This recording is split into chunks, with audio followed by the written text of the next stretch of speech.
मनुष्य चेतना के 3 आयाम हैं।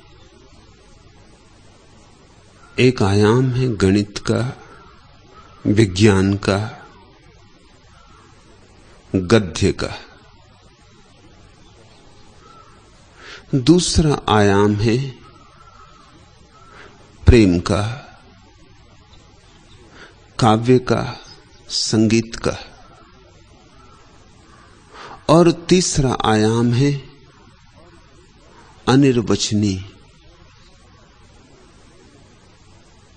न उसे गद्य में कहा जा सकता, न पद्य में। तर्क तो असमर्थ है ही उसे कहने में। प्रेम के भी पंख टूट जाते हैं।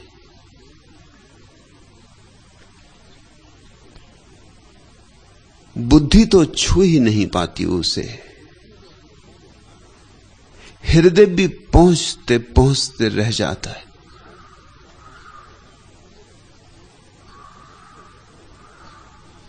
जिसे अनिर्वचनीय का बोध हो वह क्या करे, कैसे कहे, अकथ्य को कैसे कथन बनाए।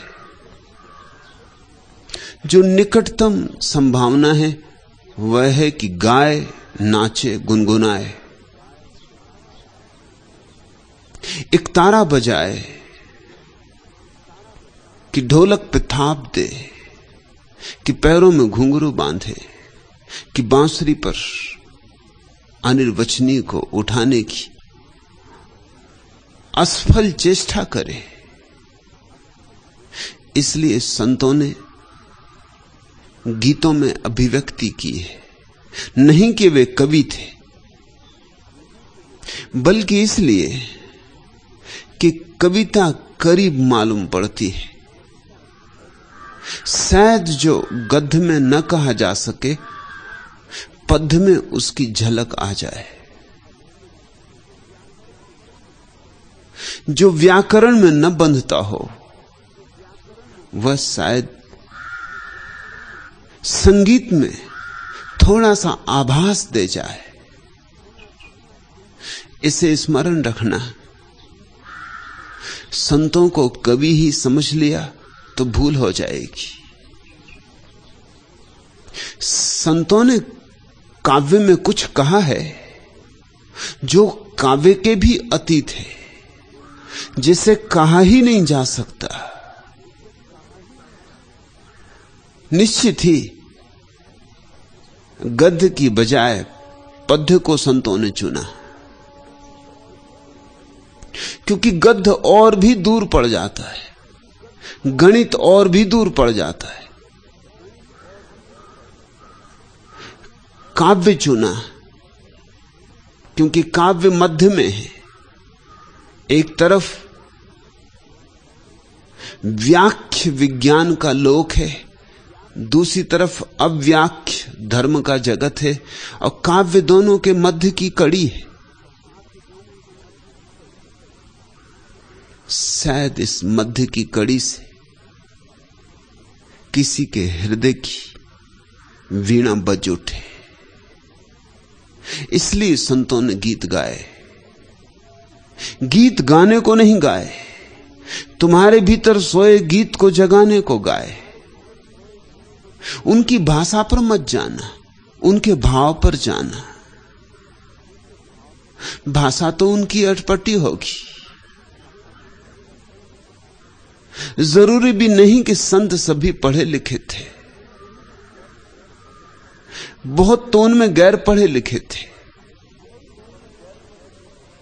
लेकिन पढ़े लिखे होने से सत्य का कोई संबंध भी नहीं है। गैर पढ़े लिखे होने से कोई बाधा भी नहीं है।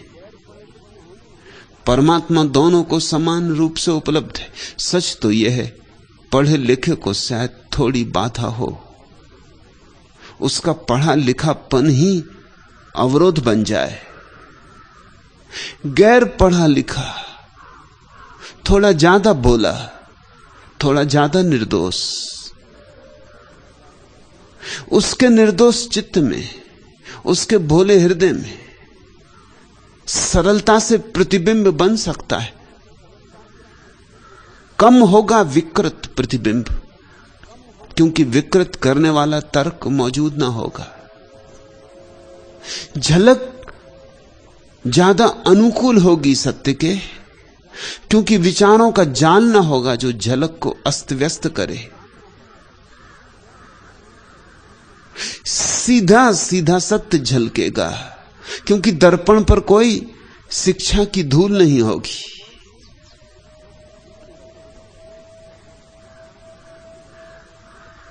तो भाषा की चिंता मत करना, व्याकरण का हिसाब मत बिठाना,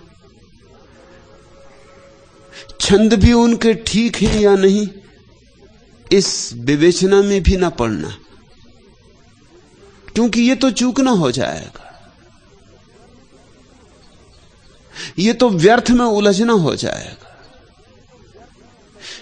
ये तो गए फूल को देखने और फूल के रंग और फूल के रसायन और फूल किस जाति का है और किस देश से आया है, इस सारे इतिहास में उलझ गए और भूल ही गए कि फूल तो उसके सौंदर्य में है। गुलाब कहां से आया क्या फर्क पड़ता है। ऐतिहासिक चित्त इसी चिंता में पड़ जाता है कि गुलाब कहां से आया। आया तो बाहर से, उसका नाम ही कह रहा है। नाम संस्कृत का नहीं है, हिंदी का नहीं। गुल का अर्थ होता है फूल, आब का अर्थ होता है शान, फूल की शान। आया तो ईरान से, बहुत लंबी यात्रा की, लेकिन यह भी पता हो कि ईरान से आया है गुलाब, तो गुलाब के सौंदर्य का थोड़ी इससे कुछ अनुभव होगा। गुलाब शब्द की व्याख्या भी हो गई तो भी गुलाब से तो वंचित ही रह जाओगे। गुलाब की पखुड़ियां तोड़ ली, पखुड़ियां गिन ली, वजन नाप लिया, तोड़ फोड़ करके सारे रसायन खोज लिए, किन किन से मिलके बना, कितनी मिट्टी, कितना पानी, कितना सूरज, तो भी तो गुलाब के सौंदर्य से वंचित रह जाओगे। ये गुलाब को जानने के ढंग नहीं। गुलाब की पहचान तो उन आंखों में होती जो गुलाब के इतिहास में नहीं उलझती, गुलाब की भाषा में नहीं उलझती, गुलाब के विज्ञान में नहीं उलझती, जो सीधे सीधे नाचते हुए गुलाब के साथ नाच सकता है, जो सूरज में उठे गुलाब के साथ उसके सौंदर्य को पी सकता है, जो भूल ही सकता है अपने को गुलाब में, डुबा सकता है अपने को गुलाब में, और गुलाब को अपने में डूब जाने दे सकता है, वही जानेगा।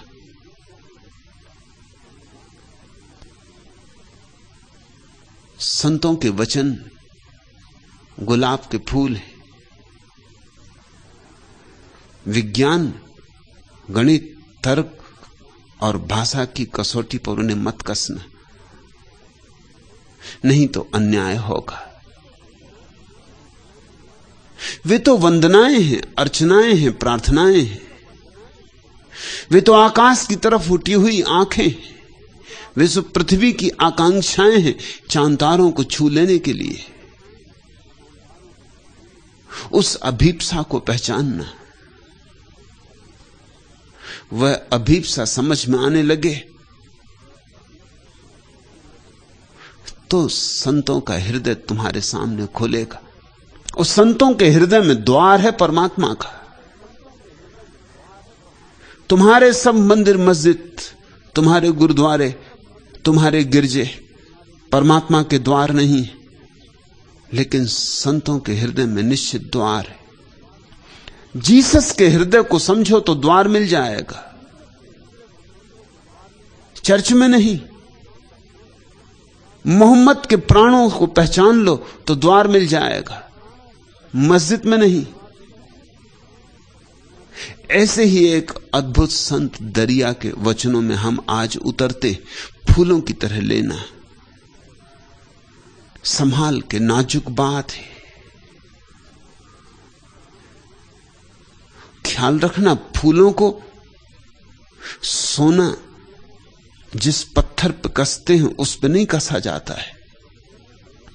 फूलों को सोने की कसने की कसौटी पे कस कस के मत देखना, नहीं तो सभी फूल गलत हो जाएंगे। एक बाउल फकीर से एक बड़े शास्त्रज्ञ पंडित ने पूछा कि प्रेम प्रेम प्रेम, निरंतर प्रेम का जप किए जाते हो, ये प्रेम है क्या?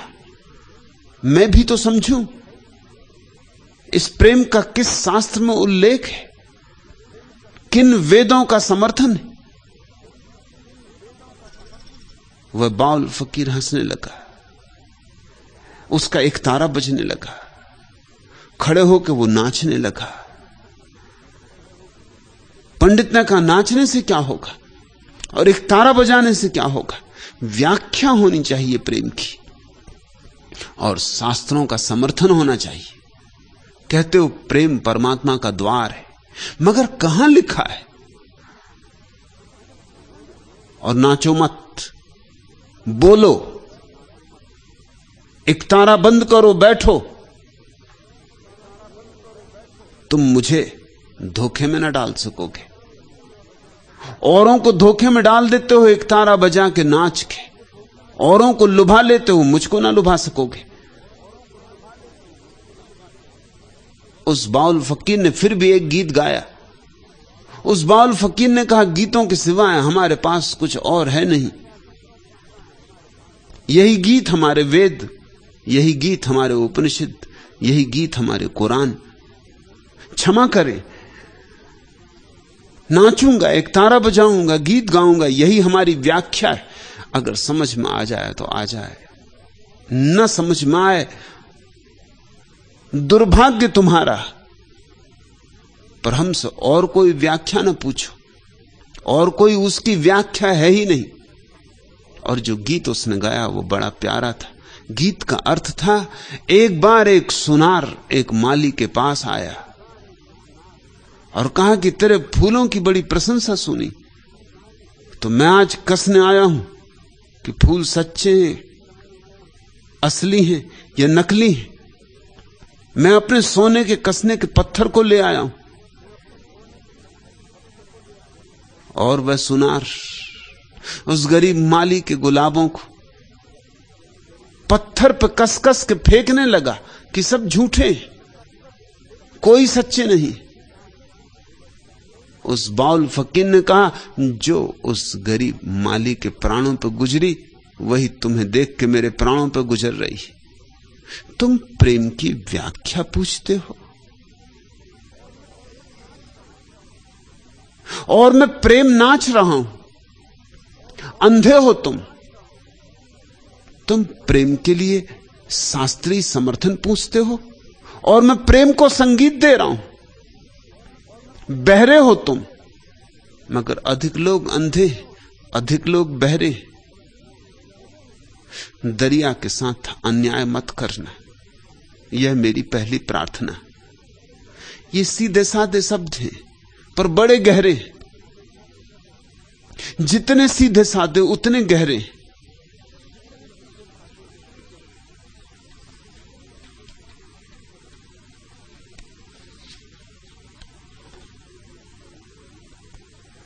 नहीं पूरी पड़ी सारी दिशाएं एक अंजलि को, अधूरी रह गई मेरी विधा एकांत पूजन की। बंधी ओंकार की अविराम सैलाकार बाहों में, नहीं पूरी हुई कोई कड़ी मेरे समर्पण की।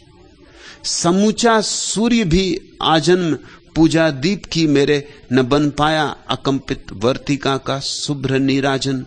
जपी अपराह्न रंजित स्तब्ध मेरी आयु गायत्री, न कर पाई अभी तक अंश भर उस दीप्ति का वंदन। जीवन भर भी तुम्हारी गायत्री हो जाए तो भी उस अनिर्वचनीय की व्याख्या नहीं होती, और सूरज भी तुम्हारी आरती का दिया बन जाए तो भी पूजा पूरी नहीं होती। नहीं पूरी पड़ी सारी दिशाएं एक अंजलि को, अधूरी रह गई मेरी विधा एकांत पूजन की। बंधी ओंकार की अविराम शैलाकार बाहों में, नहीं पूरी हुई कोई कड़ी मेरे समर्पण की। समूचा सूर्य भी आजन्म पूजा दीप की मेरे, न बन पाया अकंपित वर्तिका का शुभ्र नीराजन। जपी अपराह्न रंजित स्तब्ध मेरी आयु गायत्री, न कर पाई अभी तक अंश भर उस दीप्ति का वंदन। विकलता व्यर्थता इस परिक्रमित चक्रांत जीवन की, तुम ही जानो न जानो और कोई तो न जानेगा। किया मैंने नहीं आह्वान करुणा का तुम्हारी, जब क्षमा की पात्रता मुझ में न कोई और मानेगा।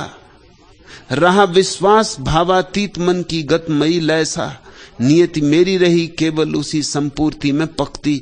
भुलाकर स्वप्न गर्भा प्रेरणा की मुक्त राहों को, रही अपनी क्षुभित आराधना की दीनता तकती। सदा टूटा किए सब अर्थ मेरे शब्द तक मेरे, तुम्हारी भव्यता की दिव्य रेखा कृति न बन पाई। अव्यंजित ही सदा जो रह गई अभिशप्त प्राणों में, वही असहाय मेरी भावना निस्पंद पथराई। तुम्हारी सर्वचेतन सर्व आभासित असीमा का, न कोई पारदर्शी बोध मेरी प्रार्थना पाती। अथाई चिर विदारक शून्यता में मूक जड़ जैसी, निपट असमर्थ मेरी मुग्धता अफलित रही आती। न उसे कभी कहा गया, न कभी उसे कभी कहा जा सकेगा।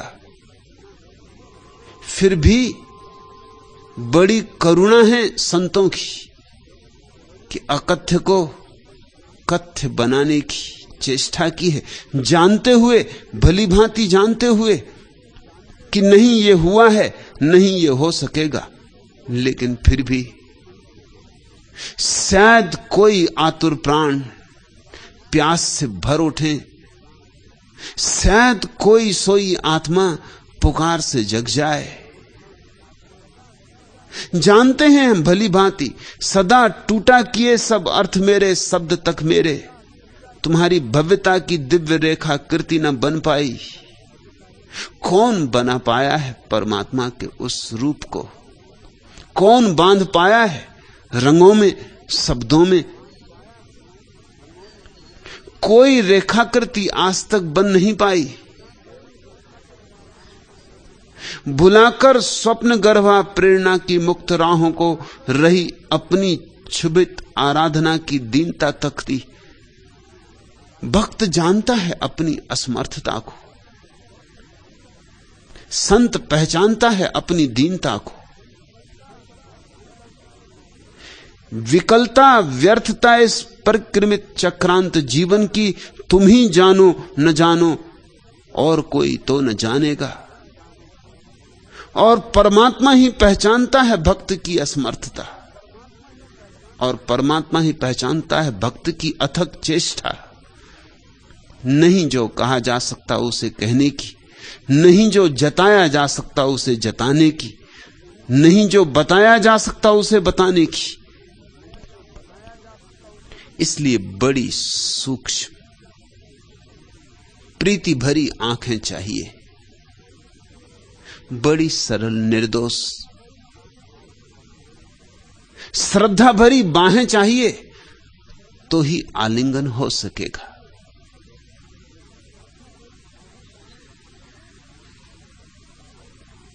नमो नमो हरि गुरु नमो, नमो नमो सब संत जन दरिया बंदन करे, नमो नमो भगवंत। दरिया कहते हैं पहला नमन गुरु को,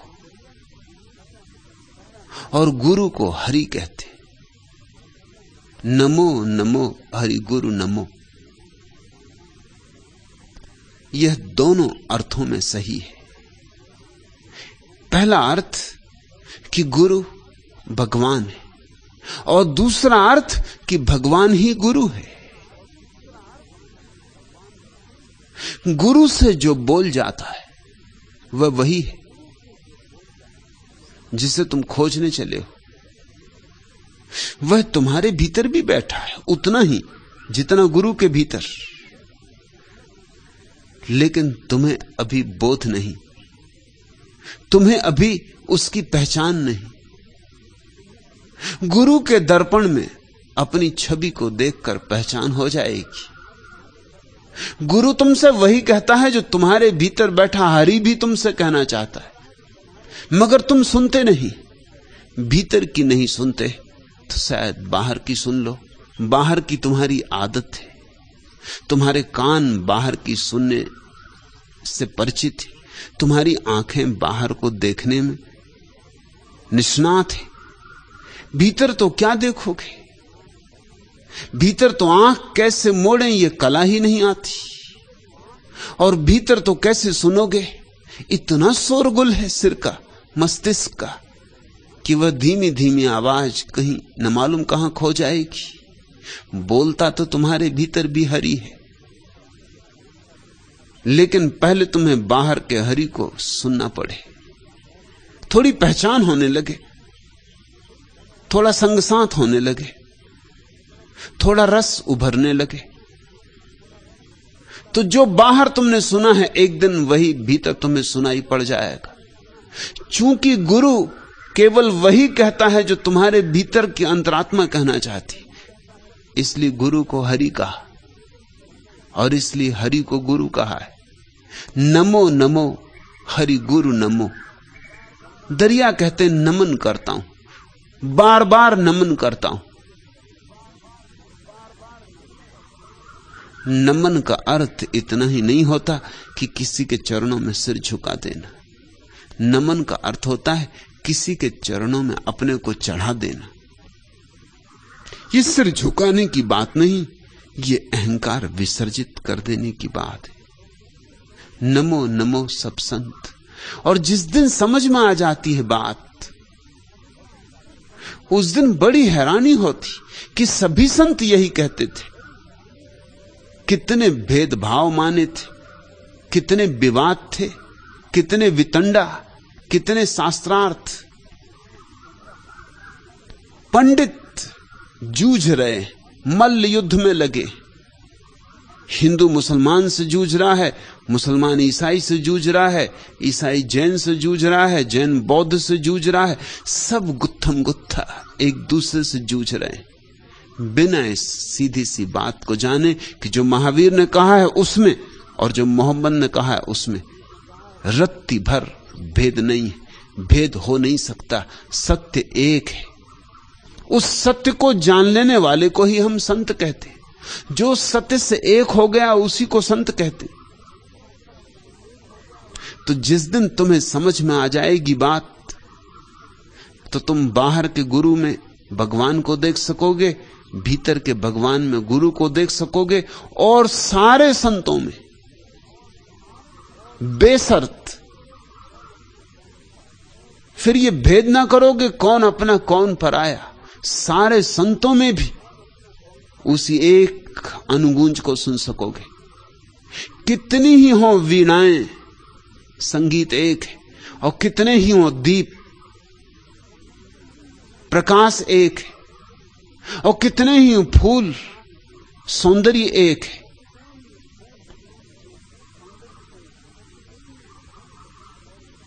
गुलाब में भी वही, और जूही में भी वही, चंपा में भी वही, और चमेली में भी वही। सौंदर्य एक है, अभिव्यक्तियां भिन्न। निश्चित ही कुरान की आयतें अपना ही ढंग रखती, अपनी शैली है उनकी, अपना सौंदर्य है उनका। समझो कि जूही के फूल, और उपनिषद के वचन, उनका सौंदर्य अपना है, अनूठा है। समझो कि चंपा के फूल, और बाइबल के उद्धरण। समझो कि गुलाब के फूल। पर सब फूल हैं और सब में जो फूला है वह एक है। वही सौंदर्य कहीं सफेद है और कहीं लाल है और कहीं सोना हो गया है। नमो नमो हरि गुरु नमो, नमो नमो सब संत।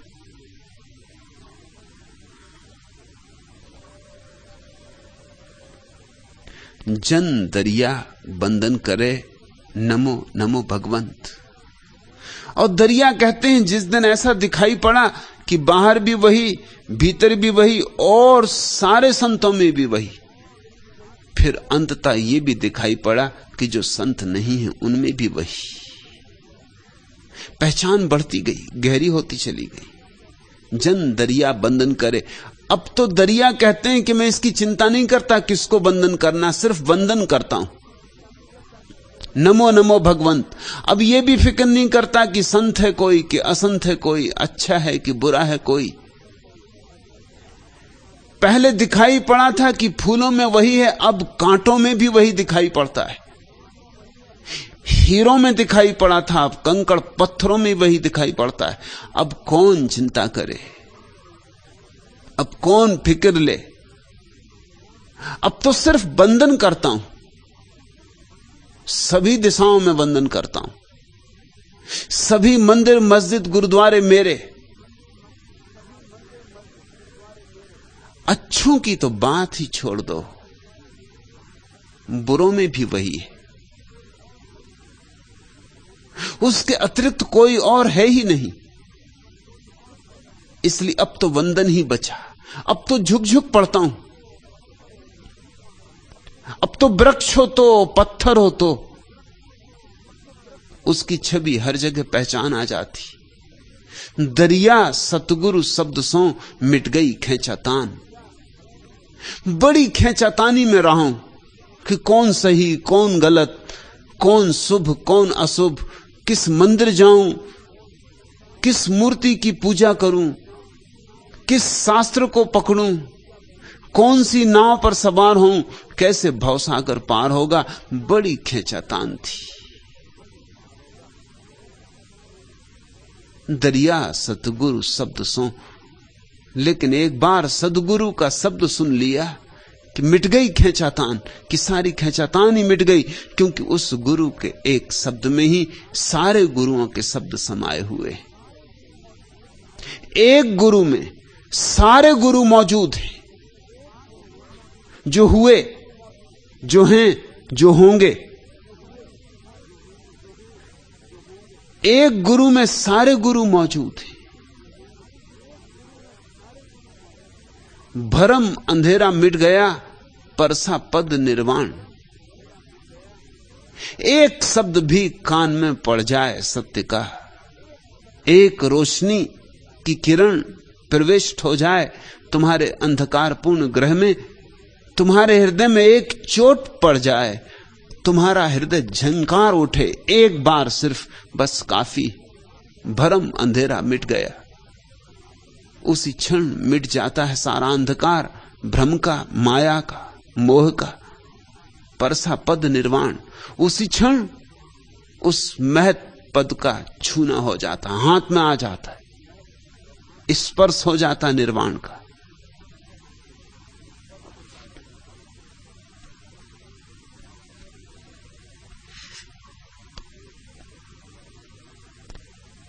कल के नीरस शब्दों में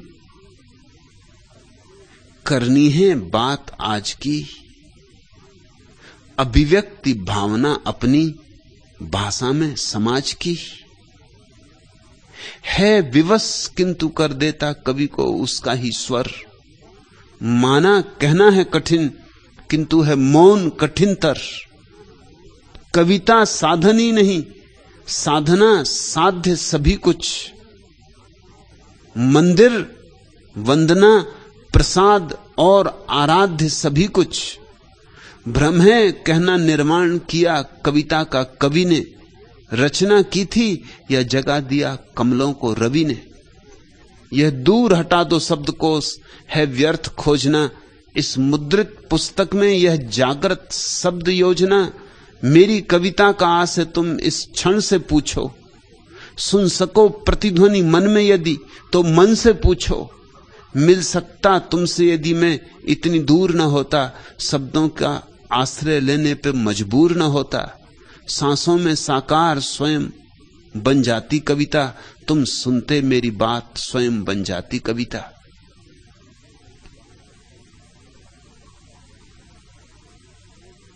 सद्गुरु के शब्द तो वे ही हैं जो समाज के शब्द हैं, और कहना है उसे कुछ जिसका समाज को कोई पता नहीं। भाषा तो उसकी वही है जो सदियों सदियों से चली आई है, जरा जीर्ण धूल धूसरित, लेकिन कहना है उसे कुछ ऐसा नित्य नूतन जैसे सुबह की अभी ताजी ताजी ओस, कि सुबह की सूरज की पहली पहली किरण। पुराने शब्द बांसे सड़े गले, सदियों सदियों चले थके मांदे, उनमें उसे डालना है प्राण, उसमें उसे भरना है उस सत्य को जो अभी अभी उसने जाना और जो सदा नया है और जो कभी पुराना नहीं पड़ता।